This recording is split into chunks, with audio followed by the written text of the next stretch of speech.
Assalamualaikum warahmatullahi wabarakatuh. Perkenalkan, nama saya Salmi Denita Nasution, BP 2011316048. Saya mahasiswa S1 Keperawatan Program B dari Universitas Andalas. Di sini saya akan mempraktekkan cara melakukan imunisasi dasar pada bayi. Selamat menyaksikan. Sebelum kita melakukan tindakan ke pasien, tidak lupa kita untuk memperkenalkan diri terlebih dahulu.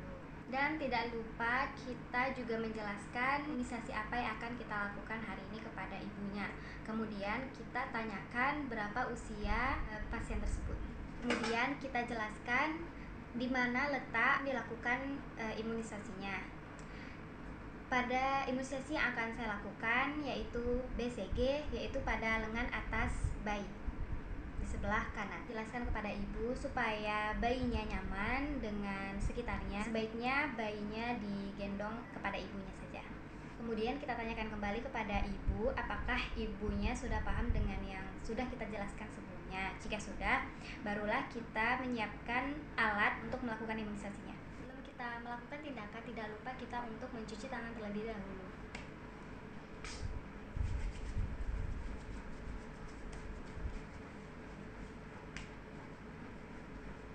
Setelah bersih mencuci tangan, barulah kita menyiapkan alat dan bahan yang digunakan untuk imunisasi BCG.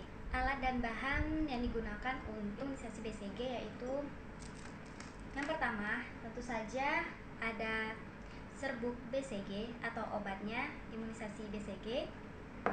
Kemudian larutan untuk melarutkan serbuk yang ada pada BCG.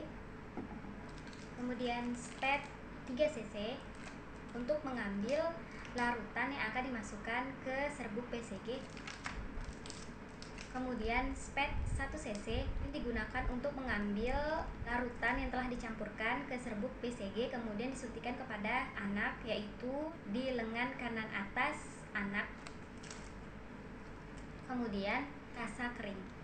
Setelah itu kita buka penutup yang ada pada pelarut BCG, kemudian serbuk BCG. Dan tidak lupa kita melihat expired serta kode batch yang ada pada serbuk BCG dan larutan BCG. Dan yang akan kita lakukan selanjutnya yaitu kita membuka spet 3 cc. Tidak lupa kita mengatur spetnya apakah jarumnya sudah melekat dengan sempurna. Kemudian kita tes. Setelah itu kita mengambil larutan yang akan dimasukkan ke serbuk BCG. Kita ambil larutannya semuanya.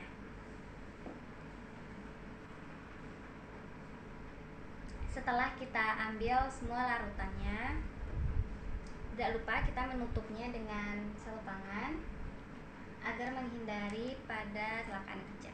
Selanjutnya kita masukkan larutan ke serbuk BCG semuanya. Setelah kita masukkan semuanya, tidak lupa kita menutupnya dengan selopangan.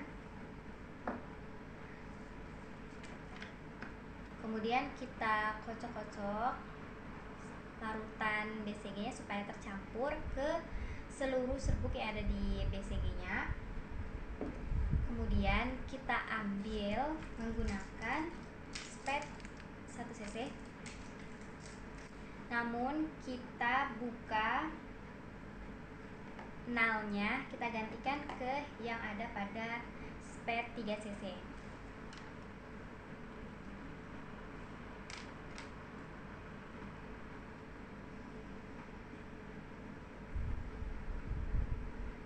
Nah, setelah kita ganti dengan nal yang spet 3 cc, selanjutnya kita ambil larutan BCG yang udah tercampur dengan serbuk BCG sebanyak 0,05 cc.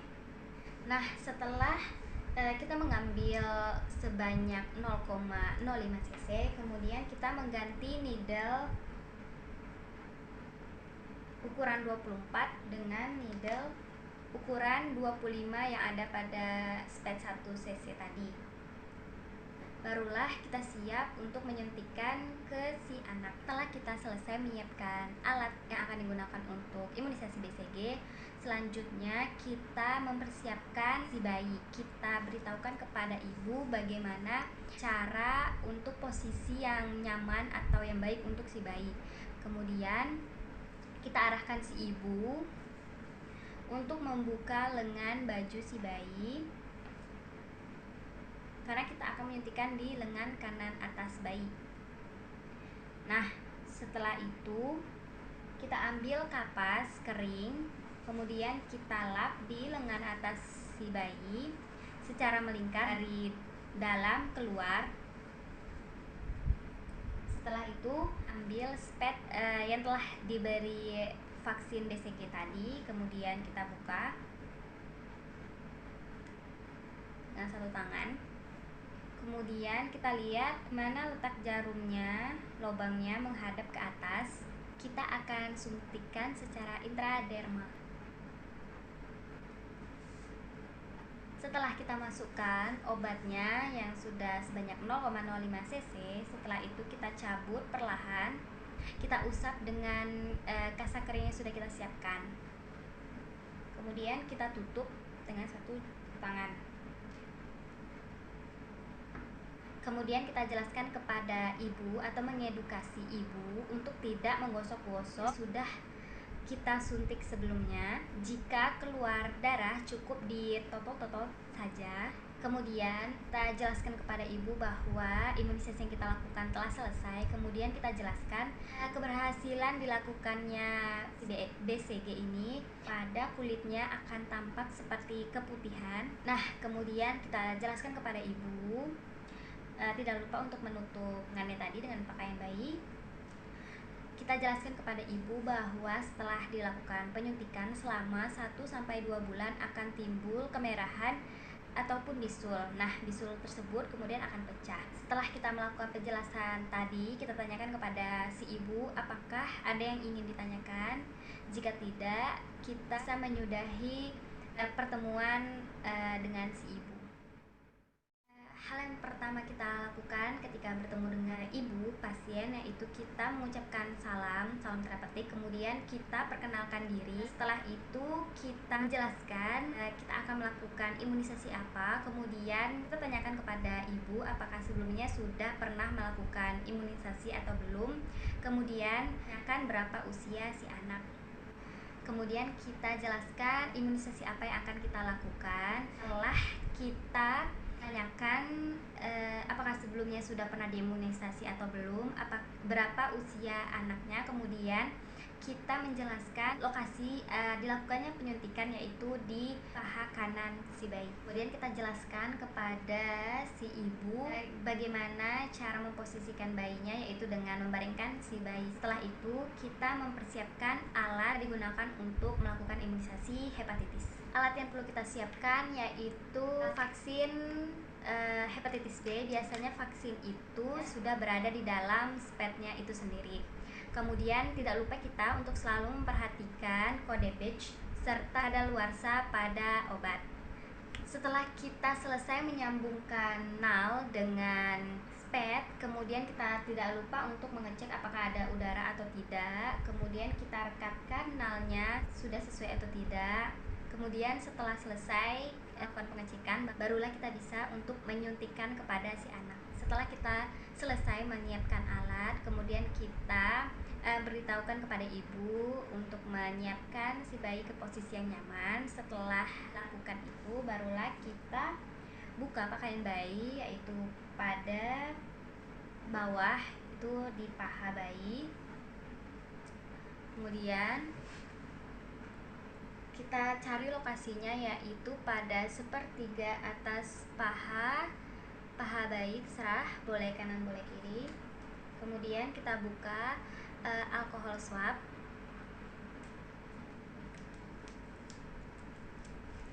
Kita desinfektan dari dalam keluar pada lokasi yang akan kita lakukan penyuntikan. Setelah itu kita buka penutupnya. Now, kemudian kita suntikan karena pada penyuntikan hepatitis B ini dilakukan intramuskular. Jadi posisinya yaitu 90 derajat. yang akan kita masukkan yaitu sebanyak 0,5 cc. Setelah obat yang kita masukkan habis, kita cabut dengan perlahan-lahan, kemudian kita tutup dengan alkohol swab yang tadi, kemudian kita plester. Tidak lupa untuk menutup dengan satu tangan. Kemudian kita jelaskan kepada ibu bahwa penyuntikan yang kita lakukan telah selesai. Nah, setelah kita selesai melakukan penyuntikan imunisasi hepatitis B kepada si anak, kemudian kita jelaskan kepada ibu bahwa setelah dilakukan penyuntikan ini mungkin akan tampak bengkak pada area penyuntikan. Nah, kita dapat mengedukasi sang ibu untuk diusap-usap saja atau dilakukan dengan dikompres. Nah, jika anak demam, kita juga bisa menjelaskan untuk memberikan paracetamol kepada si bayi. Tidak lupa kita menanyakan kepada si ibu apakah ada persediaan paracetamol di rumah atau tidak. Nah, jika tidak, kita dapat memberikan paracetamol kepada si ibu. Setelah kita selesai menjelaskan perihal tentang imunisasi hepatitis B, kemudian kita tanyakan kepada ibu apakah ada yang ingin ditanyakan kembali. Jika tidak, kita dapat menyudahi pertemuan pada imunisasi vaksin hepatitis B tersebut. Yang pertama kita lakukan yaitu salam terapeutik. Kita menyapa ibu pasien dengan salam, kemudian kita memperkenalkan diri kita, tanyakan berapa usia anak, kemudian apakah sebelumnya sudah pernah dilakukan imunisasi, kemudian jika sudah kita tahu berapa usia bayi, barulah kita menentukan vaksin apa yang akan dilakukan kepada si anak. Nah, setelah itu kita beritahukan kepada ibu vaksin apa yang akan dilakukan pada hari tersebut. Nah, vaksin yang akan dilakukan yaitu DPT dan polio. Kita menjelaskan kepada si ibu bahwa polio dilakukan dengan cara 2 tetes ke mulut bayi, kemudian ada vaksin DPT dilakukan pada paha bayi. Selanjutnya, setelah kita menjelaskan di mana lokasi pada imunisasi DPT dan polio, selanjutnya kita tanyakan kepada ibu apakah ada yang tidak paham atau tidak. Jika paham, kita lanjutkan untuk melakukan persiapan alat. Selanjutnya kita menyiapkan alat untuk dilakukan vaksin polio. Setelah itu kita lihat pada kode batch-nya, expired pada obat polionya. Kemudian kita lihat warna pada larutannya. Jika warnanya pekat, pink pekat, menandakan bahwa vaksin tersebut tidak boleh digunakan lagi. Selanjutnya kita sambungkan roper dengan larutan vaksin. Setelah itu kita siapkan bayi. Selanjutnya, setelah kita selesai mempersiapkan si anak, kita meminta ibu untuk membuka mulut si baby. Kemudian kita teteskan vaksin polionya sebanyak 2 tetes ke mulut bayi, dan perhatikan jangan sampai droppernya mengenai mulut bayi. Selanjutnya yang kita perlu siapkan untuk melakukan vaksin DPT yaitu ada 2, yaitu vaksin keluaran Holser dan kemudian aseluler. Pertama, kita tidak lupa untuk mencuci tangan terlebih dahulu. Nah, setelah kita selesai menyiapkan alatnya, nah yang pertama pada vaksin DPT Holser, kita menyiapkan spet 3 cc, alkohol swab, dan nal. Karena saat melakukan penyuntikan kita tidak boleh menggunakan nal yang sama. Tidak lupa kita mengecek apakah kondisi spetnya bagus. Kita kencangkan nalnya, kemudian kita buka. Kita ambil sebanyak 0,5 cc. Setelah itu kita tutup dengan satu tangan agar menghindari kecelakaan. Kemudian kita ganti nalnya dengan nal yang baru. Kemudian kita perhatikan apakah ada udara atau tidak. Sebelum kita mengambil larutan DPT yang ada pada larutan DPT Holzer, kita tidak lupa untuk mengecek kode batch-nya, kemudian expire date-nya, kemudian kita lihat apakah ada gumpalan pada larutannya. Jika ada gumpalan, kita kocok. Nah, apabila gumpalannya masih ada, itu menandakan bahwa vaksin tidak layak pakai lagi. Setelah kita selesai menyiapkan alat, selanjutnya kita beritahukan kepada ibu bahwa kita akan segera melakukan penyuntikan. Untuk itu perlu disiapkan si bayinya. Setelah itu kita persiapkan bayinya pada posisi yang nyaman, karena kita akan melakukan penyuntikan pada daerah paha. Tidak lupa kita sebelumnya bertanya apakah imunisasi sebelumnya dilakukan pada paha kanan atau kiri. Setelah itu kita membuka pakaian bawah bayi, kemudian kita lakukan desinfektan terlebih dahulu. Setelah kita tahu lokasi penyuntikannya 3 paha atas, kemudian kita desinfektan dari dalam keluar. Setelah itu kita akan menyuntikkan secara intramuskular, yaitu sudutnya 90 derajat. Kita masukkan obatnya, kemudian kita buka perlahan-lahan, kita ambil perlahan-lahan spetnya, kemudian kita tutup dengan alkohol swab yang tadi. Kemudian kita tutup spet dengan satu tangan untuk menghindari kecelakaan. Kemudian kita plester pada lokasi yang kita lakukan penyuntikan tadi. Setelah kita selesai melakukan penyuntikan, kita beritahukan kepada ibu. Jangan lupa untuk menutupnya, untuk pakaian bayinya. Kemudian kita berikan bayi kepada ibu. Setelah itu kita beritahukan kepada ibu bahwa setelah dilakukan vaksin DPT dan polio, nah kita edukasi kepada ibu bahwa vaksin yang kita berikan yaitu DPT Holzer. Jadi tingkat untuk terjadinya demam lebih tinggi. Kita edukasi kepada ibu bahwa bayi mengalami demam, diberikan obat penurun panas atau paracetamol. Kita tanyakan kepada ibu apakah stoknya ada atau tidak. Kemudian kita tanyakan kepada ibu apakah ada yang ingin ditanyakan atau tidak. Jika tidak, kita bisa menyudahi pertemuan di hari itu. Hal yang pertama kita lakukan jika bertemu dengan ibu pasien yang akan melakukan imunisasi, yaitu kita melakukan salam terapeutik. Kita mengucapkan salam, kemudian kita memperkenalkan diri kita, kemudian kita menanyakan kepada si ibu siapa nama bayinya, kemudian kita tanyakan usianya, kemudian kita tanyakan sebelumnya pernah melakukan vaksin atau belum. Nah, karena yang akan dilakukannya itu vaksin campak, kita tanyakan berapa usia si anak, apakah sudah 9 bulan atau belum. Kemudian kita menjelaskan bahwa lokasi penyuntikannya yaitu pada paha. Nah, kita sebelumnya tanyakan dulu pada penyuntikan hepatitis B. Apabila dilakukan penyuntikan hepatitis B-nya pada paha kanan, selanjutnya pada penyuntikan DPT-nya yaitu pada sebelah kiri. Nah, setelah itu pada campak yaitu sebelah kanan. Begitu pula sebaliknya. Apabila dilakukan pertama kali hepatitis B-nya pada sebelah kiri, maka DPT-nya pada sebelah kanan dan campaknya pada sebelah kiri. Nah, selanjutnya kita mempersiapkan alat yang akan digunakan untuk penyuntikan.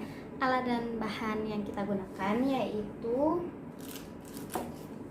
spet 3 cc, kemudian nal baru, karena setelah kita mencampurkan larutan dengan dimasukkan kepada serbuk untuk campak, kita harus mengganti nalnya. Kemudian serbuk campak. Nah, pada serbuknya itu kita lihat kode batch-nya, kemudian expired date-nya, kemudian kita juga lihat VVN-nya. Kemudian ada larutan untuk mencampurkan ke serbuk campaknya. Sebelum kita melakukan tindakan, tidak lupa kita untuk mencuci tangan terlebih dahulu. Setelah kita mencuci tangan, kita buka spatula 3 cc-nya, kita tes terlebih dahulu. Kita rekatkan nalnya.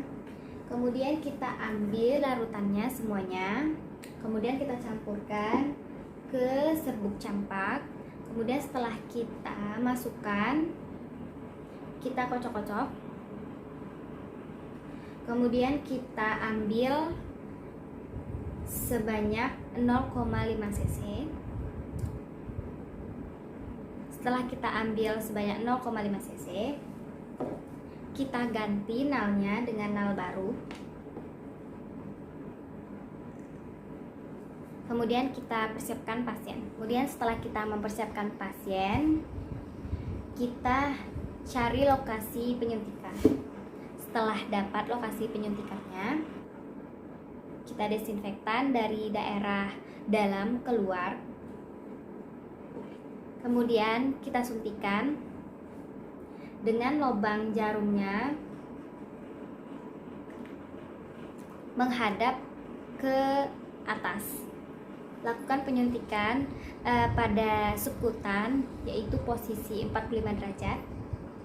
Kita masukkan seluruh obatnya. Kemudian kita tutup kembali spatnya dengan satu tangan untuk menghindari kecelakaan.